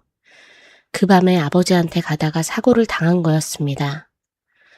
아버지한테 간다고 전화해놓고 도착하지 못한 채 2년을 잃어버린 거였어요. 그리고 아버지는 2년 동안 오지 않는 딸을 기다리며 현관문을 열어놓고 잠들었습니다. 준혁은 주먹을 꽉 쥐었어요. 이제 진실을 알아야 했습니다. 그 밤에 소연한테 무슨 일이 있었는지, 누가 이렇게 만들었는지 반드시 밝혀야 했어요. 준혁은 변호사 친구와 함께 2년 전 그 밤을 파헤치기 시작했습니다.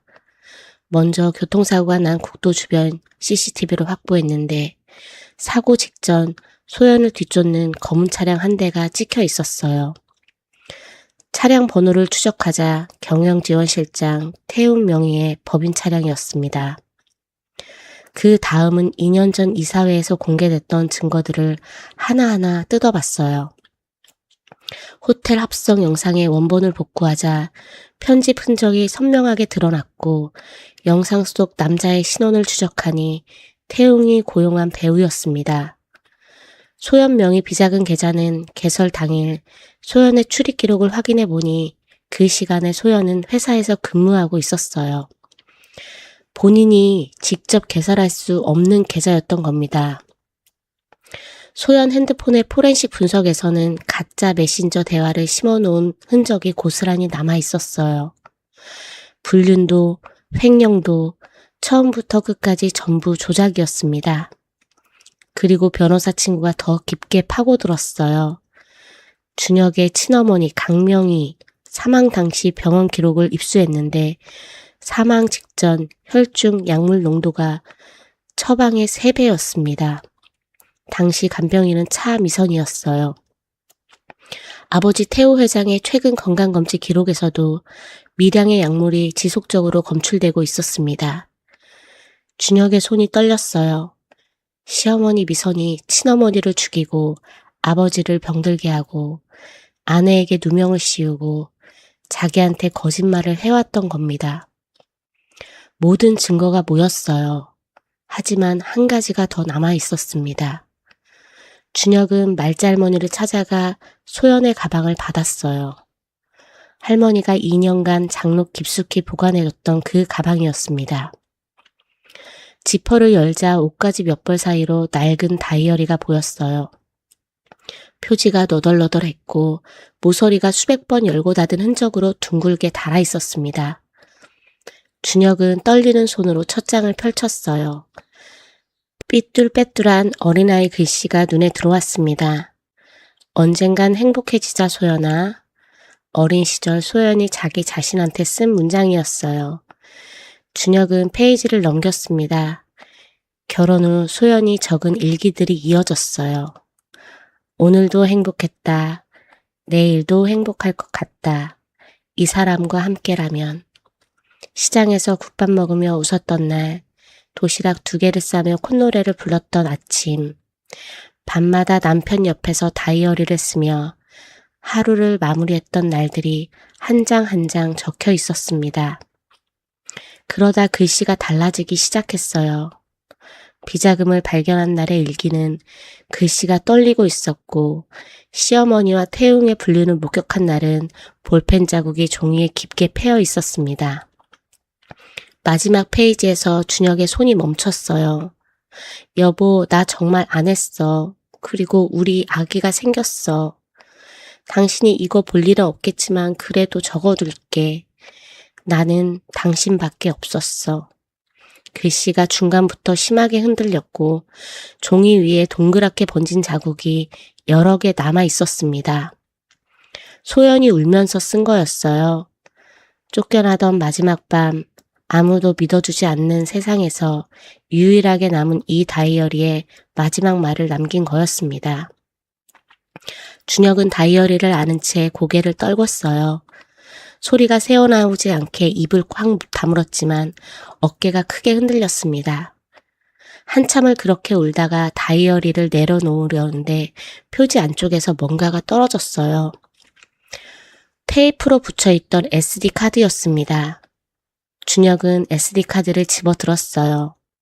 노트북에 꽂아 파일을 열었습니다. 시어머니 미선과 경영지원실장, 태웅의 녹음 파일, 비자금 자료, 미선과 태웅의 불륜 사진, 필적 감정 결과가 전부 들어있었어요. 소연이 목숨 걸고 지킨 증거였습니다. 이사회에서 USB가 비었을 때 소연의 절망이 어땠을지, 그래도 포기하지 않고 SD카드에 따로 백업해서 다이어리에 숨겨둔 소연의 마음이 어땠을지 준혁은 가슴이 찢어지는 것 같았어요. 이사회가 소집됐습니다.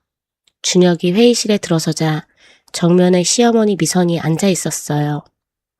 준혁을 보더니 느긋하게 웃었습니다. 무슨 일이야? 갑자기 이사회를 소집하다니. 준혁은 대답 없이 노트북을 연결하고 대형 스크린에 화면을 띄웠어요. SD카드 속 녹음 파일이 재생됐습니다. 미선과 태웅의 목소리가 회의실에 울려 퍼졌어요. 며느리한테 다 뒤집어 씌워. 우리가 한 거 전부. 가능하게 만들어. 그의 명의로 계좌 만들고 서명도 위조해. 미선의 얼굴이 하얗게 변했습니다. 이어서 비자금 자금 흐름도, 서명 위조 감정 결과도, 미선과 태웅의 불륜 사진도 스크린에 떴어요. 마지막으로 친어머니 강명희 사망 당시 약물 과다 투여 정황과 태우 회장에 대한 약물 투여 검사 결과가 공개됐습니다. 회의실이 웅성거렸어요. 이사들의 표정이 달라졌습니다. 미선이 벌떡 일어났어요. 이건 조작이야. 다 거짓말이라고. 조작이요? 준혁이 미선을 똑바로 바라봤습니다. 2년 전에 조작한 건 어머니 쪽이지 않습니까? 제 아내한테 불륜을 씌우고 횡령을 뒤집어 씌우고 쫓아낸 것도 모자라서 괴한까지 보내서 증거를 빼앗으려 했지 않습니까? 미선의 입이 벌어졌다 닫혔어요. 그래서 제 아내가 사고를 당했습니다. 임신한 몸으로 국도에서 차에 치여서 기억을 잃었어요. 2년 동안 자기 이름도 모른 채 시골 국밥집에서 아이를 얻고 살아왔습니다. 준혁의 목소리가 떨렸지만 눈은 흔들리지 않았어요. 그리고 제 친어머니도 어머니가 죽인 거죠? 약물 과다 투여. 간병인이 어머니였지 않습니까? 미선은 더 이상 말을 하지 못했어요. 그때 회의실 문이 열리고 경찰이 들어왔습니다. 차미선 씨, 정태웅 씨, 살인, 살인미수, 횡령, 문서 위조 혐의로 긴급 체포합니다. 미선이 뒤로 물러서며 소리쳤어요. 이럴 순 없어. 나는 이 집안 안주인이야. 경찰이 미선의 손목에 수갑을 채웠습니다. 미선이 발버둥 쳤지만 소용없었어요. 태웅도 함께 체포됐습니다. 끌려나가면서 미선이 준혁을 노려봤어요. 두고 봐, 가만 안 둘 거야. 회의실 문이 닫히고 미선의 목소리가 복도 저편으로 멀어져 갔습니다. 태호 회장이 의자에서 천천히 일어났어요. 온몸이 떨리고 있었습니다. 3년간 약물에 의해 흐려졌던 눈이 지금은 또렷하게 아들을 바라보고 있었어요. 준혁아, 내가 어리석었다. 그 여자한테 속아서 내 어머니도 소연이도. 태호 회장의 목소리가 갈라졌습니다. 준혁은 아버지에게 다가가 팔을 잡았어요. 아버지도 피해자예요. 지금은 이것부터 하셔야 됩니다. 건강부터 회복하세요. 준혁은 회사를 나와 곧장 차에 올라탔습니다. 국밥집으로 향했어요. 2시간을 달려 도착한 국밥집에는 저녁 불빛이 켜져 있었습니다. 문을 열고 들어서자 지은이 아이를 업고 설거지를 하고 있었어요. 아버지 진우가 구석자리에 앉아 손녀를 바라보고 있었고 말자 할머니가 주방에서 국밥솥을 저으며 콧노래를 흥얼거리고 있었습니다. 준혁은 지은에게 다가가 낡은 다이어리를 내밀었어요. 이거 당신이 쓴 거예요. 지은이 젖은 손을 앞치마에 닿고 다이어리를 받아들었습니다. 오래된 다이어리의 표지를 천천히 열었어요. 첫 장에는 삐뚤빼뚤한 글씨가 보였습니다. 언젠간 행복해지자 소연아. 지은의 손가락이 그 글씨 위를 천천히 따라갔어요. 기억이 돌아온 건 아니었습니다. 하지만 눈물이 흘러내렸어요. 왜 우는지 자신도 모르겠는데 이 글씨를 보면 가슴 안쪽에서 뜨거운 게 치밀어 올라와 숨을 쉴 수가 없었습니다. 손가락이 한 글자 한 글자를 더듬을 때마다 눈물이 다이어리의 위로 뚝뚝 떨어졌어요. 아버지 진우가 자리에서 일어나 지은에게 다가갔습니다. 떨리는 손으로 딸의 손을 잡았어요. 지은이 고개를 들어 진우를 바라봤습니다. 기억은 없었어요. 하지만 이 사람의 손을 잡으면 왜인지 안전하다는 느낌이 가슴 깊은 곳에서 올라왔습니다. 거칠고 큰 손이었는데 이상하게 무섭지가 않았어요. 지은의 입에서 한마디가 나왔습니다. 아빠. 자기가 왜 그 말을 했는지 지은도 몰랐어요.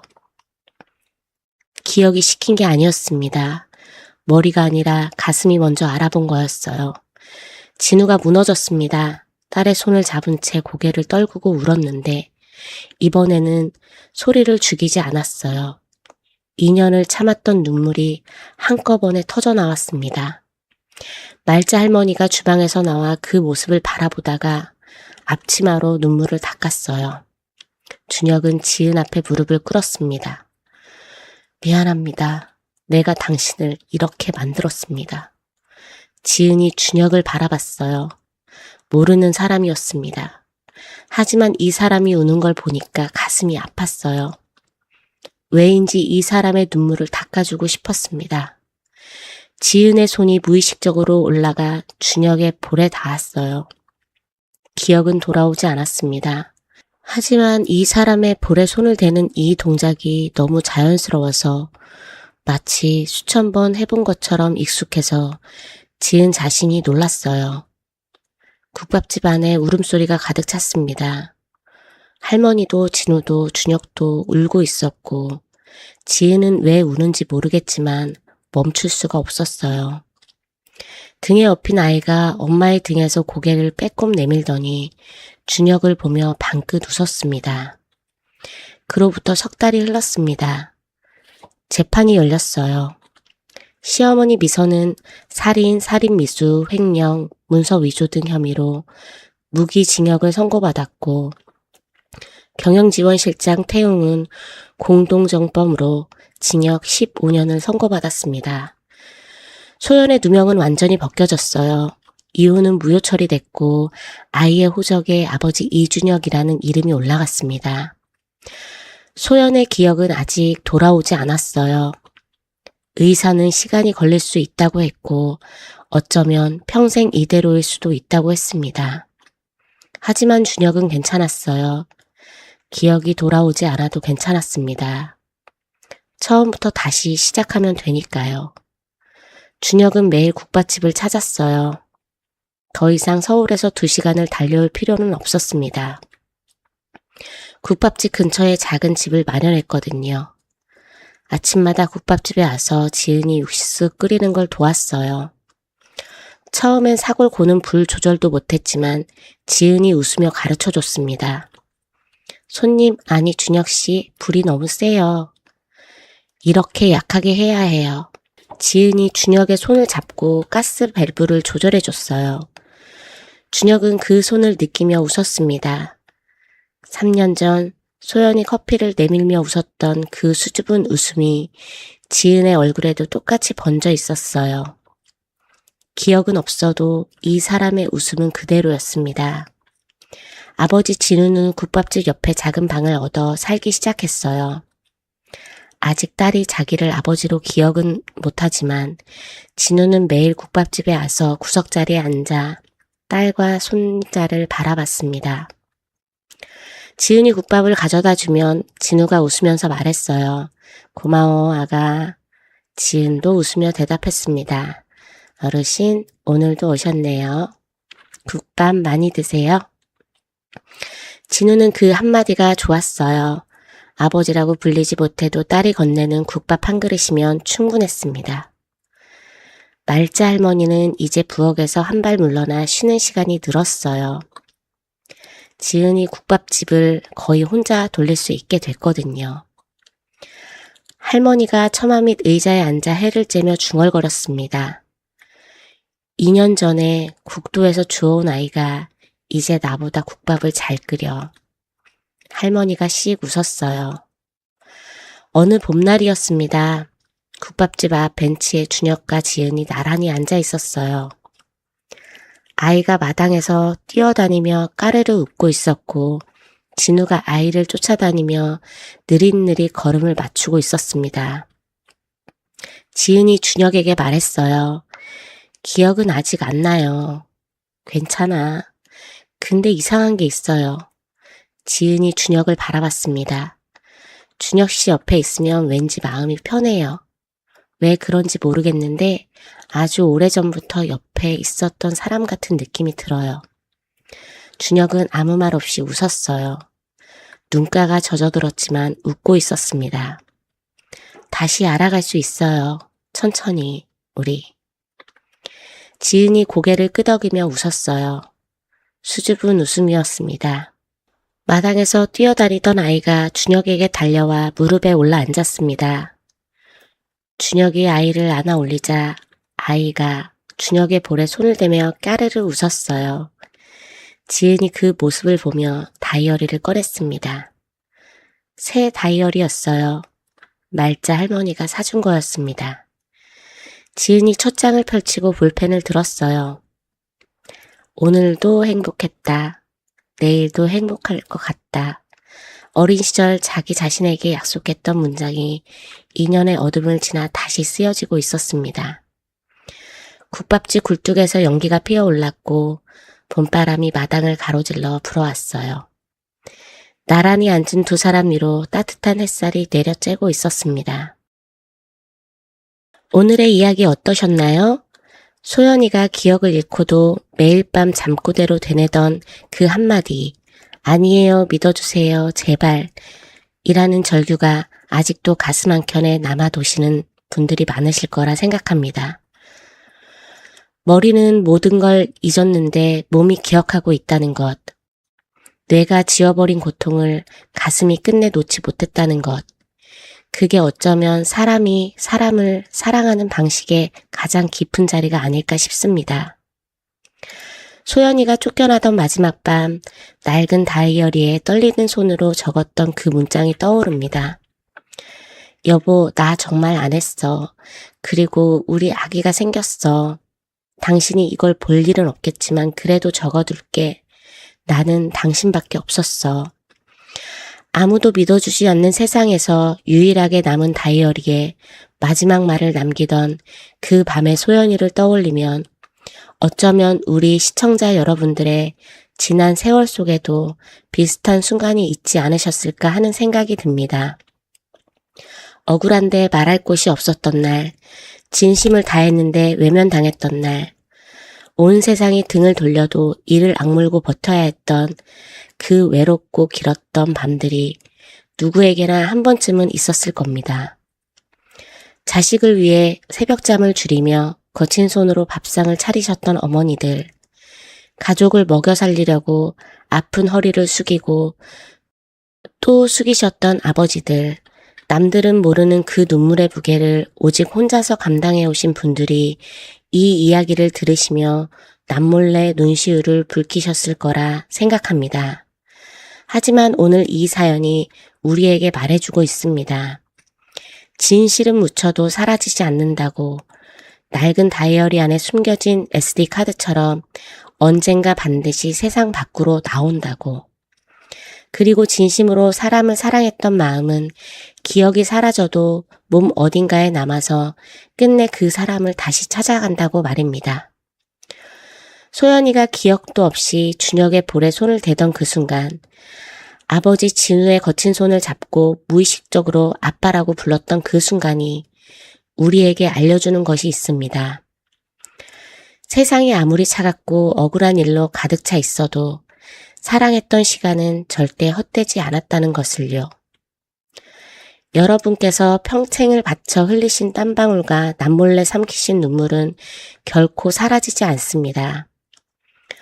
그 모든 헌신과 사랑은 보이지 않는 곳에서 단단한 뿌리를 내리고 있었고, 지금 이 순간에도 여러분의 자녀와 가족들의 삶 속에서 가장 따뜻한 열매로 익어가고 있을 겁니다. 이제는 평생 짊어지고 오신 그 무거운 짐을 조금은 내려놓으셨으면 좋겠습니다. 소연이가 2년의 어둠을 지나 새 다이어리에 다시 적은 그 문장처럼 오늘도 행복했다, 내일도 행복할 것 같다, 여러분의 남은 인생 여정에도 그 문장이 매일매일 새겨지는 따스하고 평안한 날들만 가득하시기를 두 손 모아 진심으로 기원합니다. 오늘의 이야기가 가슴 깊은 곳에 작은 울림을 남겨드렸다면 구독과 좋아요를 살포시 눌러주시길 부탁드립니다. 여러분께서 남겨주시는 따뜻한 댓글 한 줄은 저희가 사연을 만드는데 큰 힘이 됩니다. 곁에 계신 소중한 분들께도 이 영상을 공유해 주셔서 이 따뜻한 감동을 함께 나누어 보시는 건 어떨까요? 늘 건강이 최고입니다. 식사 거르지 마시고 오늘 하루도 기분 좋고 행복한 일들만 가득 넘쳐나시기를 간절히 바랍니다. 지금까지 인생 한편 드라마였습니다. 감사합니다. 영상이 좋았다면 구독과 좋아요 눌러주세요.